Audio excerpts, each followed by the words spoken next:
Assalamualaikum warahmatullahi wabarakatuh. Baiklah, nama saya Netania, MPM 1921020153. Di sini saya akan membacakan materi pertama, yaitu terbentuknya partai politik. Partai politik pertama-tama lahir di negara-negara Eropa Barat. Pada awal perkembangannya, akhir dekade 18-an di negara-negara seperti Inggris dan Prancis. Kegiatan politik dipusatkan pada kelompok-kelompok politik dalam parlemen. Kegiatan ini bersifat elitis dan aristokratis, mempertahankan kepentingan kaum bangsawan terhadap tuntunan-tuntunan raja. Di Indonesia, kemunculan partai-partai politik tak terlepas dari terciptanya iklim kebebasan yang luas bagi masyarakat pasca runtuhnya pemerintahan kolonial Belanda.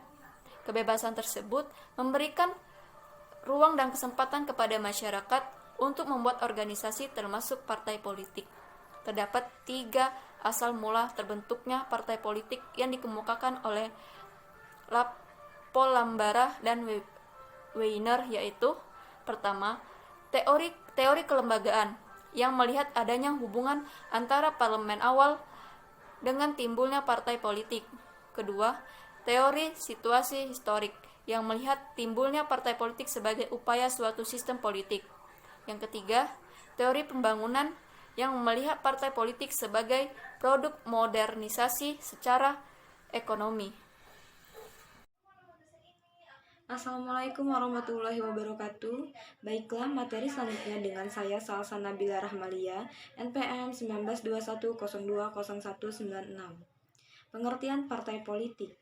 Menurut Maryam Budiarjo menyatakan bahwa partai politik adalah suatu kelompok yang telah terorganisir di mana anggota-anggotanya memiliki orientasi, nilai-nilai, dan cita-cita yang sama. Adapun tujuan dalam kelompok ini yaitu untuk memperoleh kekuasaan dan merebut kedudukan dalam politik, biasanya secara konstitusional untuk melaksanakan kebijaksanaan mereka.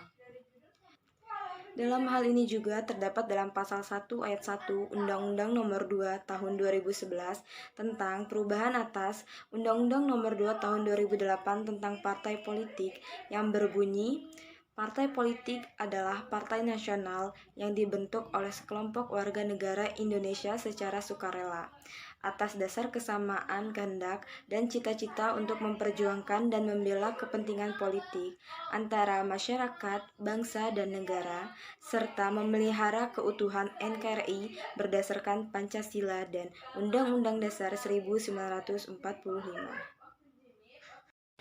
Assalamualaikum warahmatullahi wabarakatuh. Saya Salsa Azhara Islamia dengan NPM 1921020201 akan melanjutkan materi dari Salsa Nabila, yaitu fungsi partai politik di negara Indonesia. Fungsi partai politik di Indonesia antaranya yaitu sebagai komunikasi politik, sebagai sarana artikulasi kepentingan partai, sebagai sarana sosialisasi politik, fungsi rekrutmen politik, sebagai sarana pembuatan kebijakan, sebagai pengatur konflik, merumuskan program politik dan opini publik, serta integrasi sosial dalam partai politik. Baiklah, materi selanjutnya adalah saya Sinta Apriza, NPM 1921020204, melanjutkan materi tentang tugas partai politik, mengajak masyarakat untuk berpartisipasi dalam sebuah keputusan politik dan mewujudkan pendapat-pendapat partai politik menjadi sebuah kebijakan bagi seluruh masyarakat. 2. Melakukan proses penyeimbangan pendapat agar tidak terjadi suatu perpecahan dalam sebuah negara dan membentuknya menjadi kebijakan bersama yang dapat diterima oleh seluruh masyarakat. 3. Melakukan proses penyampaian aspirasi rakyat kepada pemerintah demi mewujudkan pemerintahan dengan sistem yang lebih baik. Berikutnya, melakukan kegiatan perekrutan dan melatih para kandidat yang nantinya akan ditunjuk sebagai orang yang menjabat di kursi pemerintahan.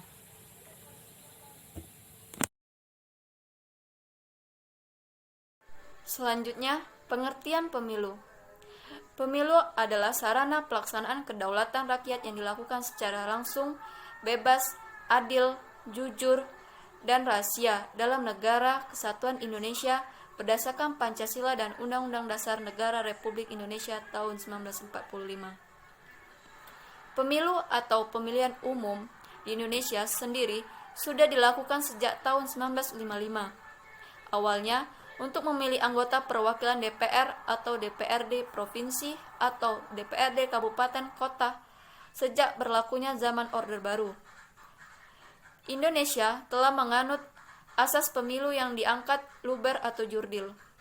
Dalam Undang-Undang Nomor 22 Tahun 2007 tentang penyelenggaraan pemilu diatur mengenal penyelenggaraan pemilihan umum yang dilaksanakan oleh suatu komisi pemilihan umum atau KPU yang bersifat nasional, tetap, dan mandiri.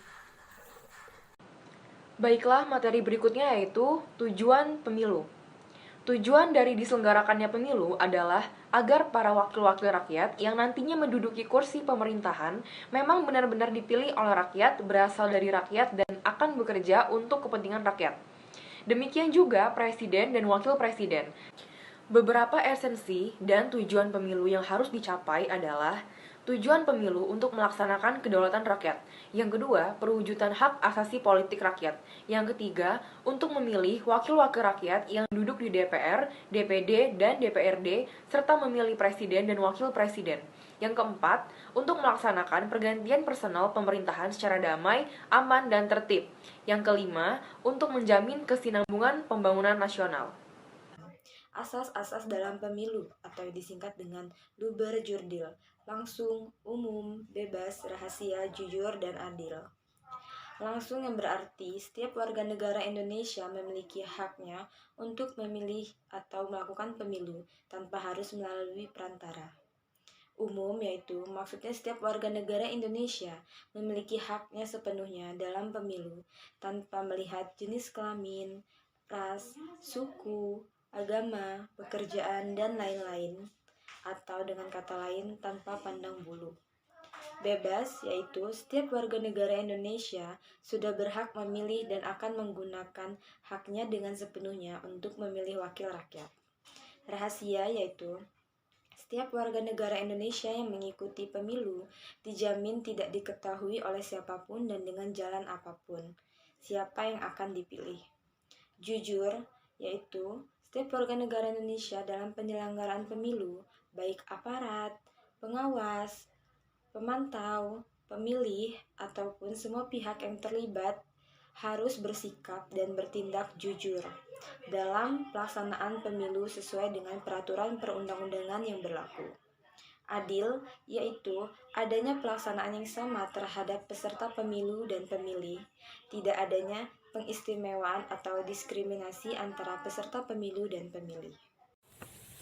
Baiklah, saya akan melanjutkan materi berikutnya yaitu jenis-jenis pelanggaran pemilu berdasarkan undang-undang. 1. Pelanggaran kode etik.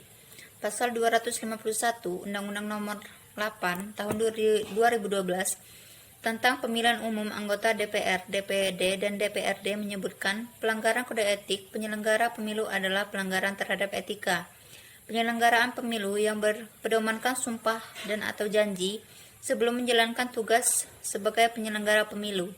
2. Tindak pidana pemilu. Pasal 260 Undang-Undang Nomor 8 Tahun 2012 menyebutkan tindak pidana pemilu adalah tindak pidana penyelenggaraan dan atau kejahatan terhadap ketentuan tindak pidana pemilu sebagaimana diatur dalam undang-undang. 3. Pelanggaran administrasi pemilu. Pasal 253 Undang-Undang Nomor 8 Tahun 2012 menyebutkan pelanggaran administrasi pemilu adalah pelanggaran yang meliputi tata cara, prosedur, dan mekanisme yang berkaitan dengan administrasi pelaksanaan pemilu dalam setiap tahapan penyelenggaraan pemilu di luar tindak pidana pemilu dan pelanggaran kode etik penyelenggara pemilu. 4. Sengketa pemilu. Pasal 257 Nomor 8 Tahun 2012 menyebutkan sengketa pemilu adalah sengketa yang terjadi antara peserta pemilu dan sengketa peserta pemilu dengan penyelenggara pemilu sebagai akibat dari dikeluarkan keputusan KPU, KPU provinsi, KPU kabupaten atau kota. 5. Sengketa tun pemilu. Pasal 268 Undang-Undang Nomor 8 Tahun 2012 menyebutkan sengketa tata usaha negara pemilu adalah sengketa yang timbul dalam bidang tata usaha negara pemilu antara calon anggota DPR, DPD, DPRD provinsi, DPRD kabupaten atau kota, atau partai politik calon peserta pemilu dengan KPU, KPU provinsi, dan KPU kabupaten atau kota sebagai akibat dikeluarkannya keputusan KPU, KPU provinsi, dan KPU kabupaten atau kota. 6. Perselisihan hasil pemilu. Pasal 271 ayat 1 Undang-Undang Nomor 8 Tahun 2012 menyebutkan perselisihan hasil pemilu adalah perselisihan antara KPU dan peserta pemilu mengenai penetapan perolehan suara hasil pemilu sebagai nasional.